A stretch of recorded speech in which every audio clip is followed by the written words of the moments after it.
Authenticity. It is possibly the buzzword of the year.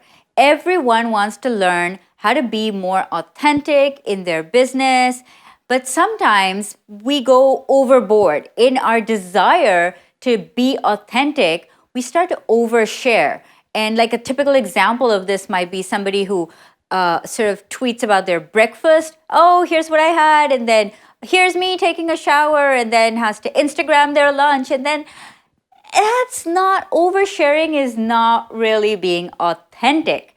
And in this video, I want to share with you 3 tips for how you can be authentic without becoming some selfie-obsessed monster who has to share every living moment of their day, and without becoming a crass oversharer.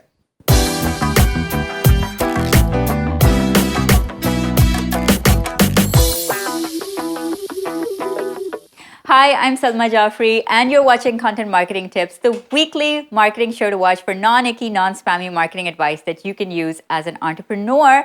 And incidentally, it's all about authenticity today. And so I want to just take a minute to talk about what does it mean to be authentic.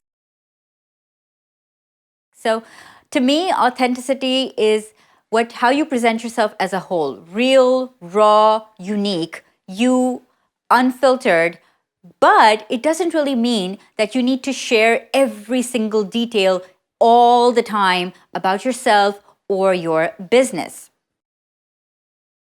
Now, authenticity can be a real differentiating factor in your business. I mean, when people are deciding who to do business with and they're looking at a large corporation versus you as an entrepreneur or a small business owner or even a solopreneur, authenticity could be a huge differentiator in your business, because since you're not part of a large setup, you get to be your real self, and your real voice tends to come out more, and people can relate to that. They can relate to values and the humanity in you more than they can relate to a set of values from a corporation. So being authentic is actually a great way to set yourself apart from your competition. Now, people who are authentic are generally also very likable. That's because authenticity is the opposite of perfection. It means not being perfect. It means showing your weaknesses as well as your strengths.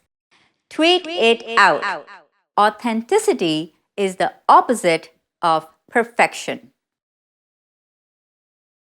And that brings us to vulnerability. When I think about vulnerability, I think about Brené Brown's ultra-famous TED Talk, in which she introduced the power of being vulnerable as a business owner, as an entrepreneur.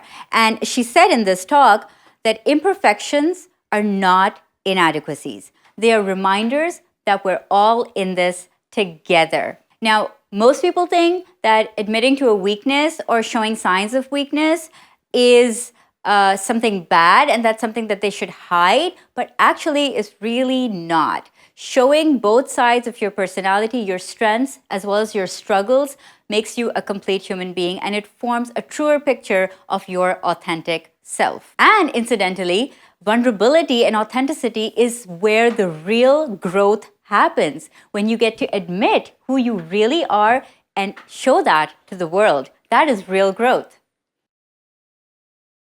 So here are my top 3 tips for being authentic without actually going overboard, without sharing too much information. Stay relevant. So you have a topic, you have your industry, and you're talking about your industry. Let's say it's nutrition or fitness or health. And so you want to stay relevant and share information that is going to help your audience see how you are being fit and how you are exercising and how you are being healthy. And so, I mean, if suddenly you started to talk about, okay, what kind of car you want to buy, then that might go into an oversharing territory unless you can somehow tie it back into your topic. So maybe if you talk about buying an eco-friendly car or something and relate that to your healthy living or to your nutrition or fitness blog, then that might make sense. But mostly try and stay relevant and don't go beyond the boundaries of what your blog is or what your business is really about. Get permission. So a lot of times we see people who want to share a story, but that story about themselves involves other people and it could affect the lives of those other people when you talk about them. So you just want to be basic courtesy, right? Get permission from them that, hey, I'm going to be sharing this story, you feature in it or you're a part of it, is that okay with you? And maybe show them what it's going to look like or sound like or be like before you actually go ahead and share that information. So you're being all authentic and sharing your story, but if it affects someone else's life negatively, maybe a close family member, that's not going to be too cool. So you just want to get permission before sharing. Don't go on a rant unless you have a takeaway of sorts. So I might be really pissed at the cable company for, whatever crappy service that they gave me, but that's just a rant if I just go on my business blog post or whatever and talk about it, right? But if I can have a customer service takeaway from it, then maybe it could be relevant. So a rant is just a rant, and identify and understand that rants don't really serve a purpose in your business or as a business entity unless you can have something that the audience can take away from it. So a learning experience is then not a rant, and that's not oversharing then. So stay relevant, get permission, and if you're going to go on a rant, have a takeaway of sorts. Those are my top 3 tips for being authentic without becoming an oversharer. I would love to know in the comments below what you think about the whole concept of authenticity. Are people going overboard? What do you do in your business to stay authentic, to stay true to yourself? Write it down in the comments below. I will read every one of them and answer as many as I can. As always, I would love it if you subscribe to my YouTube channel if you got any value from this video at all. And if you want to have a more deeper connection with me, get on email with me, salmajaffrey.com/subscribe, and you get an ebook for free. An ebook, it's a PDF, it's a guide, it's a checklist, lots of things rolled into one. So get on that list. Thank you so much for watching. I'll see you next time on Content Marketing Tips.